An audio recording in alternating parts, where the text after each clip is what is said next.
Assalamualaikum warahmatullahi wabarakatuh. Kami dari kelompok 1 akan membahas seputar struktur atom yang berupa sejarah atom itu sendiri, perkembangan sejarahnya, mekanika gelombang pada atom, dan bilangan kuantum pada atom itu sendiri. Sebelumnya, izinkan kami memperkenalkan diri. Saya dengan Erlin Musdali Fauzia dengan NPM 2019-13-500-624 dan dilanjutkan oleh Saya Ida Monita dengan NPM 2019-13500-230 yang akan dilanjutkan. Perkenalkan, nama saya Anissa Putri Kusumaningrum dengan NPM 2019-13500-555 dan dilanjutkan oleh saya Yesi Artika Itatsari dengan NPM 2019-13500-490. Video ini dibuat untuk memenuhi tugas kimia dasar dari Ibu dosen Fatwa Fatima Nursada MPD. Yang pertama, Demokristus tahun 460 BC sampai 370 BC. Pertama, semua materi terdiri dari atom yang terkecil, keras, tidak dapat dibagi, tidak dapat dihancurkan, berbentuk dan berukuran berbeda. 2. Terdapat ruang kosong di antara atom-atom. 3. Atom berwujud padat. 4. Atom bersifat homogen dan tidak punya struktur internal. Kemudian yang kedua dari John Dalton tahun 1766 sampai 1844.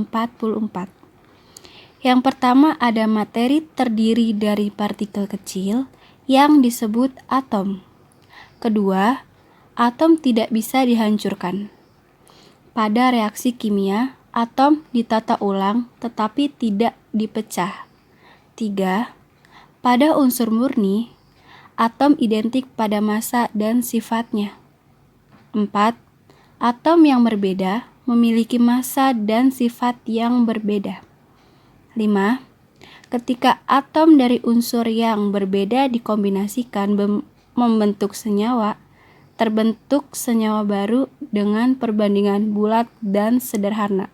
Selanjutnya yaitu kelemahan pada teori dua tokoh ini adalah: pertama, ketidakpisahan atom terbukti salah karena atom dapat dibagi lagi menjadi proton, neutron, dan elektron. Kedua, atom-atom dari unsur yang sama tidak sama dalam segala hal, dan unsur yang berbeda juga tidak berbeda dalam segala hal. Hal ini ditunjukkan dengan adanya isotop dan isobar. 3. Unsur yang berbeda tidak selalu bergabung dalam rasio nomor sederhana keseluruhan untuk membentuk senyawa. Contohnya C12H22 01. 4. Teori ini gagal untuk menjelaskan keberadaan alotrop. Perbedaan sifat arang, grafit, berlian tidak dapat dijelaskan karena ketiganya terdiri dari atom yang sama, yaitu karbon. Tokoh selanjutnya adalah J.J. Thomson pada tahun 1856 sampai 1940. Yang pertama, atom bukan sebagai partikel terkecil dari suatu benda. Yang kedua, atom berbentuk bola pejal, di mana terdapat muatan listrik positif dan negatif yang tersebar merata di seluruh bagian seperti roti kismis. Yang ketiga, pada atom netral, jumlah muatan listrik negatif sama dengan jumlah muatan listrik positif. Yang keempat, massa elektron jauh lebih kecil dibandingkan massa atom. Kelemahan pada teori ini adalah: yang pertama, tidak dapat menjelaskan kedudukan elektron dalam atom. Yang kedua, tidak dapat menjelaskan fenomena elektron lepas jika diberi energi seperti tegangan listrik. Tokoh selanjutnya adalah Ernest Rutherford tahun 1871 sampai 1937. Yang pertama, atom terdiri atas inti atom yang bermuatan listrik positif, di mana massa atom hampir seluruhnya berada pada inti atom. Yang kedua, muatan listrik negatif terletak sangat jauh dari inti. Yang ketiga, untuk menjaga kestabilan jarak muatan listrik negatif terhadap inti, maka muatan listrik negatif senantiasa bergerak mengelilingi Kelemahan inti. pada teori Ernest Rutherford pada tahun 1871 sampai dengan 1937 adalah yang pertama, teori atom Rutherford ini belum mampu menjelaskan di mana letak elektron dan cara rotasinya terhadap inti atom. Yang kedua, elektron memancarkan energi ketika bergerak sehingga elektron menjadi tidak stabil. Ketiga, tidak dapat menjelaskan spektrum garis pada atom hidrogen. Yang keempat, tidak dapat menjelaskan mengapa elektron tidak jatuh ke dalam inti atom. Berdasarkan teori fisika, gerakan elektron mengelilingi inti ini disertai pemancaran energi sehingga lama-kelamaan energi elektron akan berkurang dan lintasannya makin lama akan mendekati inti dan jatuh ke dalam inti. Untuk menjelaskan kestabilan jarak elektron terhadap gaya tarik inti diperhitungkan. Yang pertama, karena muatan listrik elektron berlawanan jenis dengan muatan listrik inti atom, sehingga elektron mengalami gaya tarik inti atom berupa gaya elektros atau gaya Coulomb sebesar, di mana gaya Coulomb sama dengan muatan listrik elektron kuadrat per 4pi per visitas ruang hampa dikali jarak elektron terhadap inti kuadrat. Yang kedua, gerak elektron menghasilkan gaya sentrifugal sebagai gaya penyeimbang sebesar di mana gaya sentrifugal sama dengan massa elektron dikali kelajuan gerak elektron dibagi jarak. Tokoh selanjutnya adalah Niels Bohr tahun 1885 sampai tahun 1962. Yang pertama ada atom terdiri dari inti yang bermuatan positif dan dikelilingi oleh elektron yang bermuatan negatif di dalam suatu lintasan. 2. Elektron yang bergerak tidak melepas dan tidak menyerap energi. 3. Elektron bergerak pada lintasan tertentu dan lintasannya diberi nomor 1, 2, 3, dan seterusnya. Dan diberi lambang K, L, M. 4. Elektron dapat berpindah dari satu lintasan ke lintasan lain dengan cara melepas dan menyerap energi. Besarnya energi yang diperlukan atau dipancarkan sebesar H untuk tetapan Planck 6,6.10 min 34, F untuk frekuensi foton, C cepat rambat cahaya sebesar 3.10 8 meter per detik, lambdanya panjang gelombang foton. Di bawahnya itu ada gambar model atom dari Niels Bohr. Kemudian, apa sih kelemahan pada teori Niels Bohr ini? Yang pertama ada melanggar asas ketidakpastian Heisenberg karena elektron mempunyai jari-jari dan lintasan yang telah diketahui. 2. Model atom Bohr mempunyai nilai momentum sudut lintasan ground state yang salah. 3. Lemahnya penjelasan tentang prediksi spektra atom yang lebih besar. 4. Tidak dapat memprediksi intensitas relatif garis spektra. 5. Model atom Bohr tidak dapat menjelaskan struktur garis spektra yang baik. 6. Tidak dapat menjelaskan efek Zeeman. Spektrum atom hidrogen. Pada tahun 1885, J.J. Balmer menemukan formulasi empiris dari 4 garis spektrum atom hidrogen, yaitu 1/pi sama dengan R buka kurung 1/2 pangkat 2 dikurang 1/n². R di sini adalah konstanta Rydberg. Selanjutnya, hipotesis de Broglie. Dikatakan bahwa jika cahaya memiliki sifat partikel, maka partikel juga memiliki sifat gelombang. Selanjutnya, asas ketidakpastian. Dikatakan bahwa tidaklah mungkin menentukan posisi dan momentum suatu elektron secara bersamaan dengan ketelitian tinggi. teori atom mekanika kuantum. Dikatakan bahwa tidak mungkin menentukan posisi dan momentum suatu elektron secara bersamaan dengan ketelitian tinggi. Namun, yang dapat ditentukan hanyalah kebolehjadian menemukan elektron. Model atom mekanika gelombang. Dualisme partikel materi de Broglie tahun 1924, lambda sama dengan H per P sama dengan H per M kali V. Dasar mekanika gelombang. Persamaan gelombang Schrödinger tahun 1927. V sama dengan energi potensial partikel atau elektron, E energi total partikel, M massa partikel, C fungsi gelombang. Prinsip ketidakpastian oleh Heisenberg tahun 1927. Delta X, delta P sama dengan H per 2Pi. Teori atom mekanika gelombang. Elektron berada di daerah yang disebut orbital atau awan elektron. Orbital menggambarkan tingkat energi elektron. Orbital-orbital ini dengan tingkat energi yang sama atau hampir sama akan membentuk subkulit. Nah, beberapa subkulit bergabung membentuk kulit. Dengan demikian, kulit terdiri dari beberapa subkulit dan subkulit terdiri dari beberapa orbital. Bilangan kuantum. Orbital atom umumnya dideskripsikan sebagai fungsi gelombang dengan bilangan kuantum N, L, dan M yang berkorespondensi dengan energi, momentum sudut, dan arah momentum sudut pasangan elektron secara berurutan. Tiap-tiap orbital ditentukan oleh sehimpunan bilangan kuantum yang unik yang secara maksimal hanya dapat menampung 2 elektron. N adalah bilangan utama, menunjukkan tingkat energi elektron. Kadang-kadang disebut kulit atom. Nilainya selalu positif, yaitu 1, 2, 3, dan seterusnya. Tapi di sini ada catatan, kalau N itu gak bisa lebih dari 7, atau maksimalnya adalah 7.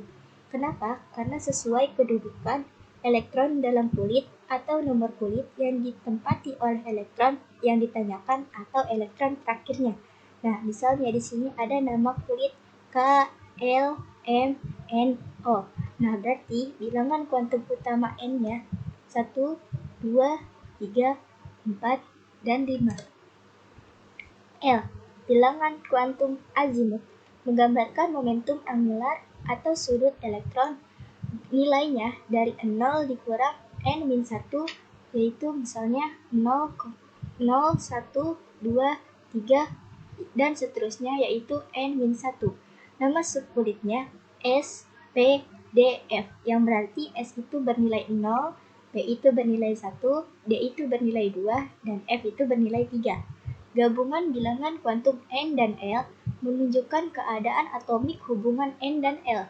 L sama dengan 0, L sama dengan 1, L sama dengan 2, L sama dengan 3, L sama dengan 4. N sama dengan 1, N sama dengan 2, N sama dengan 3, N sama dengan 4, berarti 1S, 2S, 3S, 4S, 2P, 3P, 4P, 3D, dan 4D. Bilangan kuantum magnetik atau M menunjukkan arah dari momentum sudut elektron terhadap inti nilai, yaitu -1 sampai +1, hubungan L dan M. Di sini ada bilangan kuantum azimut, nama orbital, bilangan kuantum magnetik, dan jumlah orbitalnya. Misalnya di sini ada bilangan kuantum 0. Nah, nama orbitalnya itu S, bilangan kuantum magnetiknya itu 0, dan kenapa di sini jumlah orbitalnya itu 1? Karena 0 ini cuma satu angka. Nah, selanjutnya bilangan kuantum azimut, misalnya di sini 1. Nama orbitalnya itu P. Nah, bilangan kuantum magnetiknya -1, 0, +1. Kenapa? Karena di sini -1 sampai +1 dan di tengahnya itu berarti ada angka 0. Nah, jumlah orbitalnya itu ada 3. Kenapa? Karena -1 itu berarti 1, 0 itu berarti 2, +1 itu sama dengan 3. Nah, berarti jumlah orbitalnya itu ada 3 angka. Bilangan kuantum azimut 2. Nama orbitalnya itu D. Bilangan kuantum magnetiknya -2, min 1, 0, 1, 2, berarti jumlah orbitalnya 5. Nah, selanjutnya 3.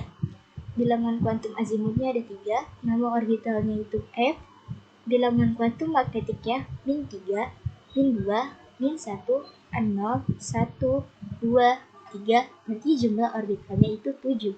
Bilangan kuantum spin menunjukkan arah perputaran elektron pada sumbunya. Dalam satu orbital maksimum dapat beredar 2 elektron, dan kedua elektron ini berputar melalui sumbu dengan arah yang berlawanan, dan masing-masing diberi harga spin plus setengah atau min setengah. Konfigurasi elektron adalah susunan seluruh elektron yang dimiliki oleh suatu atom di dalam orbital. Konfigurasi elektron ini disusun berdasarkan bilangan kuantumnya, jumlah kandungan elektron pada setiap subkulit. Berikut tabel kandungan elektron. Prinsip Aufbau. Elektron-elektron mulai mengisi orbital dengan tingkat energi terendah. Orbital yang memenuhi tingkat energi yang paling rendah adalah 1s, dilanjutkan dengan 2s, 2p, 3s, 3p, dan seterusnya. Atom C mempunyai 6 elektron. Konfigurasinya 1s2, 2s2, 2p2. Kenapa ada 6 elektron? Karena setelah angka S itu ada 2. Nah, itu yang akan dipakai. Jadi 2 ditambah 2 ditambah 2 jadi sama dengan 6 elektron. Prinsip Pauli. Tidak mungkin di dalam atom terdapat 2 elektron dengan keempat bilangan kuantum yang sama. Hal ini berarti bila ada 2 elektron yang mempunyai bilangan kuantum utama, azimut, dan magnetik yang sama, maka bilangan kuantum spinnya harus berlawanan. Prinsip Hund. Cara pengisian elektron dalam orbital pada suatu subkulit ialah bahwa elektron-elektron tidak membentuk pasangan elektron sebelum masing-masing orbital terisi dengan sebuah elektron. Isotop adalah atom-atom unsur di mana nomor atom sama tetapi nomor massa berbeda. Isobar adalah atom-atom unsur di mana nomor atom berbeda tetapi mempunyai nomor massa yang sama. Isoton adalah atom-atom unsur di mana nomor atom berbeda tetapi mempunyai jumlah neutron yang sama. Contoh soal nomor 1. Partikel dasar dalam atom terdiri dari A. Proton, elektron, dan positron. B. Proton, neutron, dan nukleon. C. Proton, elektron, dan neutron. D. Positron, nukleon, dan elektron. E. Elektron, nukleon, dan elektron. Jawabannya yaitu C. Kenapa? Karena di slide sebelumnya sudah dijelaskan bahwa partikel dasar dalam atom ada 3. Yang pertama proton, bermuatannya positif, elektron bermuatan negatif, dan neutron tidak bermuatan atau muatannya netral. Contoh soal nomor 2. Penemu neutron ... A. William Crookes. B. Goldstein. C. James Chadwick. D. Sir Humphrey Davy. E. J.J. Thomson. Jawaban yang benar adalah C. James Chadwick. Itu merupakan penemu neutron. Kalau William Crookes adalah penemu tabung sinar Crookes atau tabung sinar katoda. Goldstein adalah penemu proton. Dan Sir Humphrey Davy adalah penemu ARC lamp atau lampu busur. Soal nomor 3. Kelemahan teori atom Niels Bohr adalah A. Tidak dapat menjelaskan spektrum unsur hidrogen. B. Bertentangan dengan hukum-hukum fisika klasik dari Maxwell. C. Tidak dapat menentukan posisi elektron dengan pasti. D. Bertentangan dengan teori atom Dalton bahwa atom-atom suatu unsur identik. E. Tidak dapat menentukan perubahan energi pada perpindahan elektron dalam atom.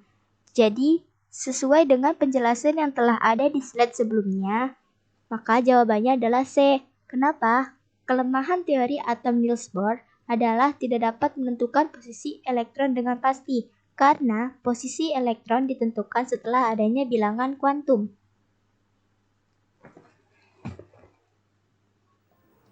Contoh soal nomor 4 yang membuktikan model atom Thomson tidak tepat adalah A. Sinar katode, B. Hamburan sinar pada lempeng emas tipis, C. Spektrum atom hidrogen, D. Tetes minyak milikan, E. Sinar kanal. Jawaban yang benar adalah B. Hamburan sinar pada lempengan emas tipis. Karena kelemahan teori atom Thomson adalah tidak menjelaskan secara rinci bagaimana elektron berada di dalam atom. Thomson hanya menyatakan bahwa elektron tersebar di permukaan atom. Kelemahan ini kemudian dijadikan dasar untuk menemukan teori atom yang lebih baik, yaitu yang dikemukakan oleh Rutherford melalui percobaan penghamburan sinar.